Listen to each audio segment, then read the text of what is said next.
이번 시간은 건강한 몸에 건강한 정신이 깃드는 시간, 건강톡톡 시간입니다. 바른 자세의 중요성 누구나 알고 있는 사실이죠. 하지만 제일 어려운 게 바른 자세가 아닐까 싶은데요. 이렇게 뒤틀린 내 체형을 바로잡는 거 하나로도 다이어트 효과가 있다고 합니다. 그래서 오늘 건강톡톡에서는 체형 교정에 대해 이야기 나눠보겠습니다. 도움 말씀을 주실 정다운 한의원의 정향주 선생님 나와 계십니다. 선생님 안녕하세요. 네, 안녕하세요. 네, 만나서 반갑습니다. 오늘 선생님께서 이 한의학으로 체형 교정하는 방법을 알려주신다고 들었는데요. 이 한의학으로 체형 교정 가능한 건가요? 네, 추나라고 많이 들어보셨죠? 네. 한의학의 고서 황제내경 영주편에 보면 추나에 대한 얘기가 나오는데요. 여기서 추는 민다, 나는 당긴다 이런 뜻으로 몸의 뼈, 관절, 연부 조직을 밀고 당겨 치료하는 요법입니다.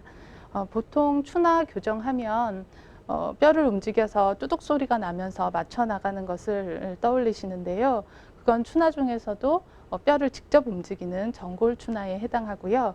그 외에도 누르거나 문질러서 경근을 부드럽게 해주는 경근 추나나 능동 운동 또는 수동 운동을 통해서 관절과 근육을 부드럽게 해주는 도인 추나 등 편하게 진료받으실 수 있는 방법들이 있습니다. 아, 그렇군요. 추나요법을 말씀하셨는데 저희 어머니도 이 척추랑 목 쪽에 굉장히 통증이 많으셨는데 추나요법으로 많이 회복을 하셨거든요. 네. 그래서 그런지 오늘 더 관심이 갑니다. 차근차근 하나씩 알아보겠습니다. 선생님, 현대인들에게는 컴퓨터가 뗄 수 없는 기계 중 하나잖아요. 저도 하루의 절반을 컴퓨터 앞에서 보내곤 하는데 그래서 그런지 이 목 쪽이 굉장히 뻐근하다라는 생각을 많이 하게 되거든요.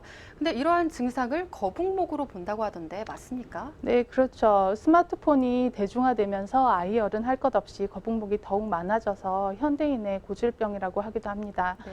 컴퓨터 작업을 하는 사무직 근로자들이나 고개 숙여 장시간 작업을 하시는 노동직 근로자들, 하루 종일 책상 앞에 앉아서 공부를 하는 학생들, 사고로 목에 충격을 받아 거북목이 유발되는 환자들 등등 여러 가지로 많은데요. 이 중 사고로 인해 유발되는 경우는 일부이고요. 대부분은 잘못된 자세나 생활 습관이 원인입니다.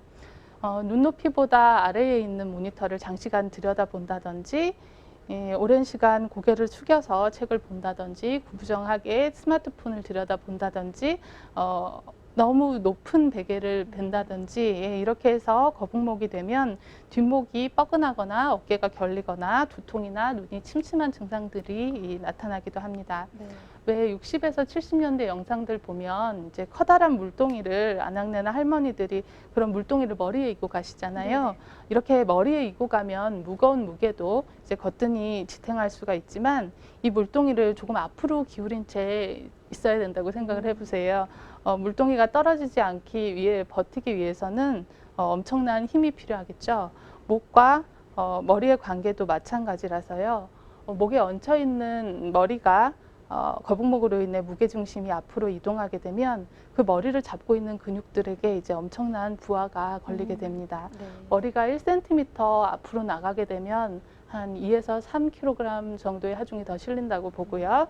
그래서 5cm 정도 앞으로 나온다면 목에는 10kg 이상의 이제 하중이 더 실리게 되는 셈입니다. 이를 방치하면 당연히 목 디스크라든지 목의 퇴행성 질환이 오게 되는 것입니다. 실제로 이 목 디스크라고 일컬어지는 경추 추간판 탈출증 환자의 70에서 80%가 거북목이었다 이런 통계도 있습니다. 아, 그렇군요. 방금 어깨나 목 쪽이 뻐근하면 거북목을 의심해 볼 수 있다고 하셨는데 선생님 저는 어떤가요? 바르게 앉아서 정면을 한번 바라보세요. 네. 이제 옆에서 체크를 해보면 되는데요. 네. 옆에서 어깨의 수직선과 귀에서 내려오는 수직선이 일직선에 있는지 확인을 해보시면 되고요. 네. 이게 일직선상에 있으면 정상이라고 보고 2.5cm 정도가 넘어가면 거북목 증후군이 진행되고 있다고 보시면 되고요. 5cm 이상이 넘어가면 이건 심한 거북목이니 적절한 치료를 받으셔야 목 관절의 부담이나 퇴행을 줄이실 수가 있습니다. 그래서 저는 거북목이 아닌가요? 네, 양호합니다. 아, 그래요? 스트레칭 정도만 해주시면 굉장히 잘 긴장하고 관리하실 수 있었어요. 네. 다행이네요. 예. 그렇다면은 거북목 증후군을 진단받으면은 이 한의학에서는 어떤 방법으로 치료를 가하나요? 한의원마다 조금씩 치료 방식이 다르실 수 있는데요. 저 같은 경우는 일단 약침이나 전침 등으로 목 주위에 풍지, 견중수혈 같은 혈자리들을 자극을 해주고요. 네. 부항이나 이제 전기 물리치료, 앞서 말씀드린 경근춘화나 도인춘화 등으로 마무리를 합니다. 그리고 회복력이 떨어지는 경우에는 한약을 함께 처방하기도 합니다. 그렇군요. 저는 개인적으로 체형 교정이라고 하면은 이 골반 교정이 가장 먼저 떠오르는데요. 이 체형 관리만으로도 몸매 교정이 가능하다고 하던데, 이 진짜 가능한 건가요? 네, 그렇습니다. 골반이 바르지 않으면 하지 쪽 혈액순환이나 림프순환이 저해되는데 이렇게 되면 하지가 붓거나 엉덩이나 허벅지 안쪽에 군살이 붓기도 합니다. 골반이 앞으로 기울어지면 요추가 이제 과전만이 되면서 엉덩이가 튀어나오는 오리궁둥이 모양이 나오기가 쉽고요. 골반이 뒤로 기울어지게 되면 허리가 편편해지면서 엉덩이가 꺼지는 체형이 나타납니다. 네. 그리고 고관절이 내회전 변이가 되게 되면 승마살이 잘 생기고 무릎이 안쪽을 향하게 되면서 X다리 형태가 나타나게 됩니다. 이런 식으로 문제가 있는 부위들을 체크해서 바로 잡아나가면 좀 더 자연스럽고 보기 좋은 몸매가 되겠죠. 다만 체지방이 너무 많은 경우에는 체지방 감량이 동반되어야 합니다. 아, 그렇군요. 그렇다면은 골반이 틀어지면 우리 몸에 어떤 악영향을 미칠 수 있나요? 골반이란 뼈로 이루어진 쟁반이라는 뜻인데요. 네. 이것이 틀어지면 그 안에 있는 장기들이 영향을 받습니다. 그래서 월경불순, 월경통, 요실금, 성기능 장애, 변비, 설사 등 뭐 이런 문제들이 올 수가 있고요. 하지의 혈액이나 림프 순환을 방해하면 하지 비만, 하지 부종 등이 생길 수 있습니다. 또한 골반이 틀어지면 그 위에는 척추가 함께 휘어지거나 틀어지게 되거든요. 네. 척추 양옆으로는 이제 척수신경들이 뻗어 나오는데 이 척수신경은 감각신경, 운동신경, 그리고 자율신경의 일부가 합쳐져 있어서 몸에 굉장히 광범위한 그런 작용을 합니다. 척추가 틀어지면 이 척수신경의 활동이 부분적으로 방해받는 경우가 생기는데 이런 경우에는 해당 부위에 문제가 생기기도 하고 관련된 장기의 기능도 저하가 되게 됩니다. 또한 골반, 허리, 목 통증은 물론이고 아이나 청소년의 경우에는 성장에 악영향을 끼치기도 합니다. 아, 골반 하나 틀어졌을 뿐인데 성장저에 또 요실금까지 초래한다고 하니 좀 무서우면서도 굉장히 놀라운데요. 그럼 내 골반이 틀어졌나 이렇게 볼 수 있는 진단 방법이 있을까요? 네, 골반 좌우 균형이 흐트러지면 이제 다리 길이도 다르게 보이게 되거든요. 바지를 입었는데 바지 밑단이 양 길이가 다르다든지 스커트를 입었는데 생활하다 보면 스커트 중심선이 한쪽으로 계속 돌아가 네. 있다든지 거울을 볼 때 한쪽 옆구리만 불룩하게 튀어나와 보인다든지 한쪽으로 눕는 게 편하다든지 아니면 신발바닥을 봤을 때 늘 한쪽 바닥만 빨리 닳는다든지 뭐 이런 것들을 보시면 일상생활에서 내 골반이 바르지 않구나를 체크하실 수 있습니다. 제가 항상 이 오른쪽 왼쪽 신발을 보면은 항상 오른쪽이 빨리 닳는데 그것도 골반이 틀어졌다고 볼 수 네네, 있겠네요. 그렇다고 볼 수 있습니다. 아, 그렇군요. 그러면 이 골반 교정 운동에는 어떤 것들이 있을까요? 뭐 여러 가지가 있겠지만 저는 요가를 추천하는 편인데요. 아, 네. 여다지 자세라고도 하는 요가의 현자세가 좋고요. 나비 자세, 박쥐 자세, 소머리 자세 등이 도움이 됩니다. 그리고 잘 안 되는 동작은 절대 무리하시면 안 되고요. 조금씩 늘려가신다는 마음으로 꾸준히 해주시는 게 중요합니다. 네. 그러면 이 거북목과 골반 교정 외에 한의학으로 할 수 있는 체형 교정에는 어떤 것들이 있습니까?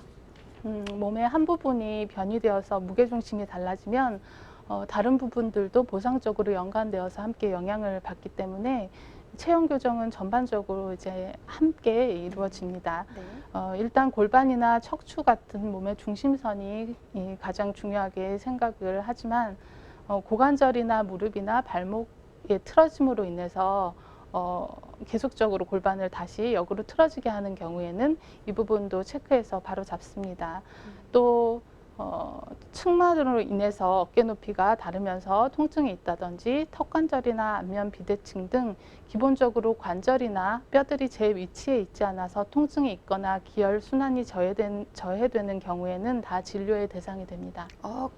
그러면 이러한 턱관절과 또 이 척추, 이러한 신체 부분들은 어떠한 방법으로 치료할 수 있을까요? 마찬가지로 약침이나 전침으로 그 부분의 경혈들을 자극을 해주고요. 네. 부항요법과 기압과 저주파나 간섭파 등을 이용한 전기 물리치료, 필요에 따라서 전골, 경근, 도인추나 등을 활용해서 치료를 합니다.